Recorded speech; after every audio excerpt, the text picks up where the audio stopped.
mga kababayan naming Pilipino ng buong katapatan, maraming salamat po sa inyo. Walang masasayang na oras. Magtatrabaho po kami para sa Pilipino. Ngayon. At isa pa, gusto ko rin talagang makatulong sa peace and order natin. Gusto kong manumbalik yung paniniwala at tiwala ng mga tao, ng mga magulang na pwedeng makauwi ang mga anak nila sa kanilang mga bahay, na hindi makikidnap, hindi magagahasa, hindi mapapatay.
Sila hindi nagpapayong. Huwag tayo magpayong. Parehas tayo magpapainit dito. Magpapainit tayo pareho. Maraming salamat po sa mga sumusuporta sa amin ni Senator Bato, ni Philip Salvador. Maraming Senator Robin, maraming salamat po sa mga sumusuporta sa PDP naman. Basta kami po ay patuloy na magsiservisyo sa inyo. Sa mga mga kababayan naming Pilipino ng buong katapatan, maraming salamat po sa inyo. Walang masasayang na oras. Magtatrabaho po kami para sa Pilipino. Salamat po sa mga supporters na naririto. Maraming salamat po sa inyong pagmamahal.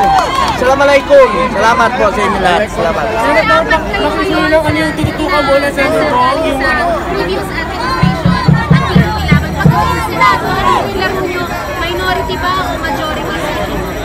Walang laro dito. Magtatrabaho kami para sa Pilipino. Unahin namin yung mga programang makakatulong. Pag mga programang pro-poor programs, susuportahan namin yan, iba to. Hindi kami kumukontra basta makakatulong sa mga mahirap. Importante rito, maiahon natin ang Pilipino. Pagkain, trabaho, at ako, inuuna ko talaga itong healthcare.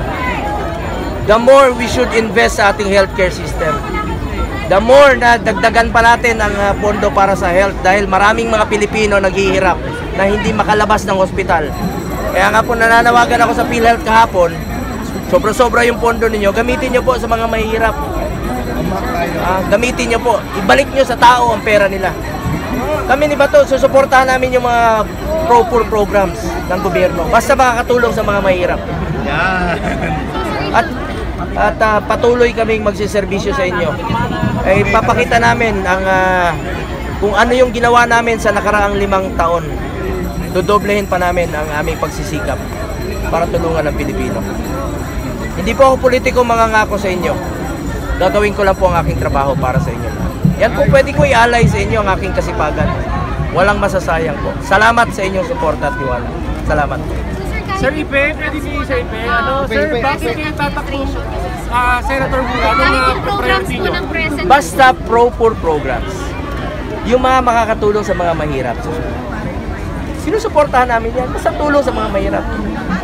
Yung pinaalala sa akin ni dating Pangulong Duterte, sabi niya, interes ng bayan, interes ng Pilipino. Gawin mo lang yung tama. At yan ang parati kong tatandaan. Gagawin ko lang po ang tama. Hindi ka magkakamali dyan. Salamat po sa mga supporters na narito. Sa inyong mainit na pagtanggap. At hindi ko po sasayangin yung tiwalang binigay niyo sa akin. Salamat po. Nag-meet po yung Duterte family recently. Meron ba kayong details tungkol dito? Siyempre pamilya na po yun. Tayo na lang po natin kung ano yung magiging desisyon nila. Wala po akong idea kung ano yung pag-usapan. Sir, Senator, Philippine family na po. Kahit yung plans nila, sir, wala po nabanggit sa inyo. Wala po, puro tayo. Wait and see muna tayo. Antay natin. May deadline naman po sa October 8. I'm sure merong... pero for sure may magkakabulagaan. Kaya nga, wait and see. Surprise. Antayin natin. Kilala naman po sila sa mga surprises. Pero sir, nakausap niyo si President Duterte na nasabi sa inyo.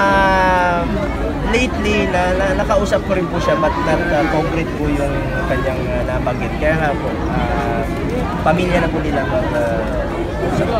sa magiging decision. At at the end of the day, pamilya nila sa usapang wala po akong kahit na nung idea sa ngayon kung ano talagang final na magiging decision nila.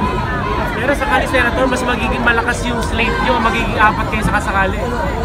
Sakaling dumagdag. Siyempre naman po, no, malaking tulong po yun sa PDP laban, sa slate ng PDP laban. At parati naming sumusunod kami sa layunin po at prinsipyo ng PDP laban. Naunahin po yung pagsiservisyo sa mga kababayan nating Pilipino. Thank you. Sir Ipe, Kasi yung mga tao na nagpapatakbo sa akin mga masang Pilipino. Kahit saan ako pumunta, ng buong Pilipinas, alam mo yon, biikot ako, eleksyon o wala, nakakarating ako kung saan para makapagbigay din ng tulong, makipagserbisyo. Sila nagsasabi sa akin, tumakbo ka, tulungan mo kami. Kaya ako nandito ngayon. At isa pa, gusto ko rin talagang makatulong sa peace and order natin. Gusto kong manumbalik yung paniniwala at tiwala ng mga tao ng mga magulang na pwedeng makauwi ang mga anak nila sa kanilang mga bahay, na hindi makikidnap, hindi magagahasa, hindi mapapatay. Nagkalat na naman po sa lansangan ng mga adik. Nagkalat na naman po ang mga drug lords. At grabe na naman ang korupsyon dito sa atin. Kapag may korupsyon, lahat ng krimen mangyayari. So yan po ang aking tutuunan. Pangalagaan ng peace and order. Ibibigay sa akin ng Panginoon sa tulong ng mga tao. Walang pagod ako magtatrabaho para sa ating mga kababayang Pilipino. Maraming salamat po.